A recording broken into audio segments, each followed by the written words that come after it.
Lift skill channel की option hedging से related educational video में आप सभी का एक बार फिर से स्वागत है। अगर हम एक फ्यूचर एंड ऑप्शन ट्रेडर हैं तो हेजिंग एक बेस्ट विकल्प होता है यहाँ पर ट्रेड करने के लिए।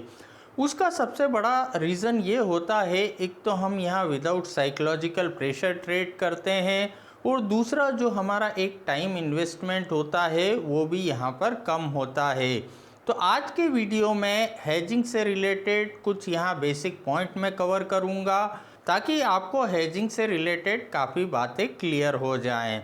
अब अगर हम सिंगल पोजीशन के साथ यहाँ ट्रेड करते हैं, चाहे फ्यूचर में करें या ऑप्शन में करें।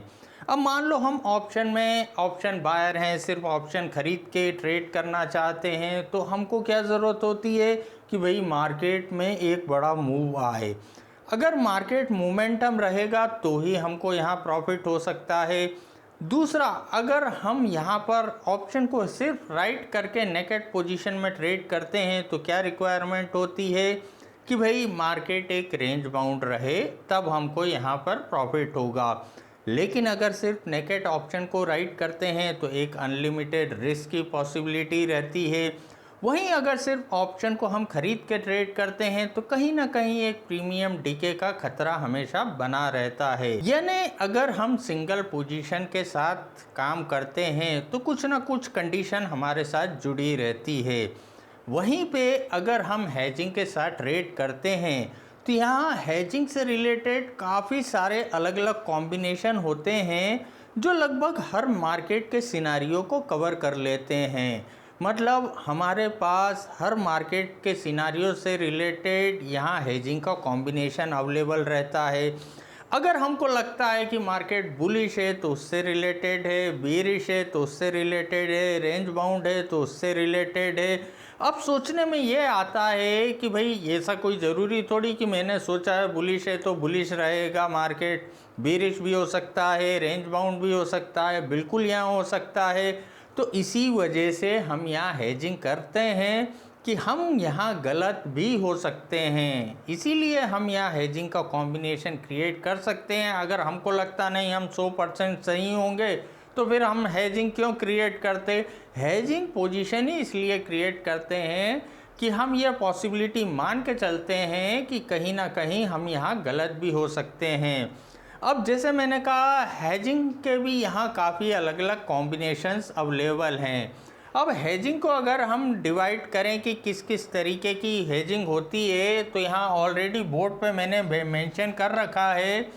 कुछ हेजिंग कॉम्बिनेशन होते हैं बुलिश हेजिंग कॉम्बिनेशन, यानी मार्केट में अगर अप ट्रेंड की हमको पॉसिबिलिटी लगती है तो हम यहाँ बुलिश हेजिंग कॉम्बिनेशन का यूज़ कर सकते हैं।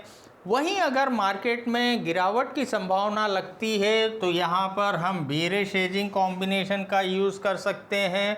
और अगर हमको लगता है कि मार्केट एक रेंज में रह सकता है या हम मार्केट से रिलेटेड डायरेक्शन पिक करना नहीं चाहते, मतलब ये ऊपर जाएगा या बाज़ार नीचे जाएगा, एक रेंज में रह सकता है, मतलब यहाँ हम कोई भी डायरेक्शन पिक करना नहीं चाहते, ये बुलिश हेजिंग का कॉम्बिनेशन तो हम तब यूज़ करेंगे जब हम डायरेक्शन पिक कर रहे हैं कि ऊपर जाएगा, बेरिश तब करेंगे जब हम डायरेक्शन पिक कर रहे हैं कि नीचे जाएगा। लेकिन हम डायरेक्शन पिक करना नहीं चाहते, हमको लगता है यार डायरेक्शन पिक करना एक कठिन काम है, तो हम यहाँ पर नॉन डायरेक्शनल हेजिंग का भी यूज़ कर सकते हैं। यानी यहाँ पर हमारे पास तीनों तरीके के हेजिंग से रिलेटेड कॉम्बिनेशन अवेलेबल रहते हैं, चाहे तो हम बुलिश पे करें, बेरिश पे करें, इन दोनों के लिए हमको डायरेक्शन पिक करने की ज़रूरत है और नॉन डायरेक्शनल में हमको मार्केट का डायरेक्शन पिक करने की ज़रूरत नहीं होती।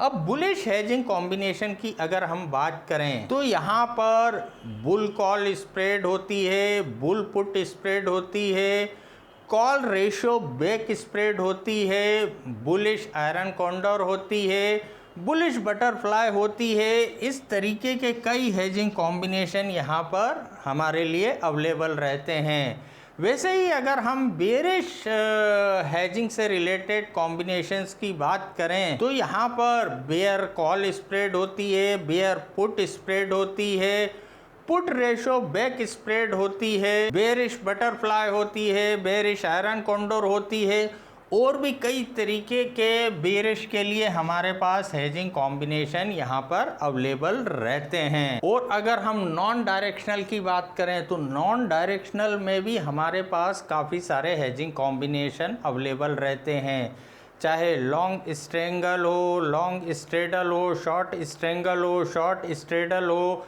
आयरन फ्लाई हो, आयरन कॉन्डोर हो, कैलेंडर स्प्रेड हो, काफ़ी तरीके के नॉन डायरेक्शनल में भी यहाँ हेजिंग कॉम्बिनेशन हमारे पास अवेलेबल रहते हैं। तो यहाँ पर हेजिंग कॉम्बिनेशन, अलग अलग हेजिंग कॉम्बिनेशन का नॉलेज इसलिए भी हमको होना ज़रूरी होता है कि यहाँ पर मार्केट का सिनारियो हमेशा एक जैसा नहीं रहता। कई बार कई वीक में मार्केट एक रेंज में रहता है, तो उस कंडीशन में उससे रिलेटेड हम हेजिंग कॉम्बिनेशन का यूज़ कर सकते हैं। कई बार मार्केट अच्छा डायरेक्शनल रहता है, चाहे ऊपर की तरफ या नीचे की तरफ, तो यहाँ पर बुलिश या बेरिश हेजिंग का हमारे पास नॉलेज होगा, उस वीक में हम उस हेजिंग का यूज़ कर सकते हैं। यानी हमारे पास हर मार्केट से सिनारियो से रिलेटेड हथियार अवेलेबल रहते हैं। और हेजिंग में अगर हम छोटे छोटे एडजस्टमेंट को करना जानते हैं तो यहाँ पर हम हमारे लॉस को वैसे ही मिनिमाइज कर लेते हैं। तो हेजिंग एक बेस्ट विकल्प होता है अगर हम यहाँ पर F&O ट्रेडर हैं। अब यहाँ पर इस चैनल में हेजिंग से रिलेटेड काफ़ी कंटेंट मैंने अपलोड कर रखे हैं, और यहाँ पर कुछ हेजिंग से रिलेटेड पेड वीडियो कोर्सेज भी हैं मेरे, जिनकी डिटेल जानकारी इस वीडियो के नीचे डिस्क्रिप्शन में दे रखी है। तो आज के वीडियो में इतना ही। अगले वीडियो में हम मिलते हैं किसी और बेहतरीन हेजिंग कॉम्बिनेशन के साथ। Thank you.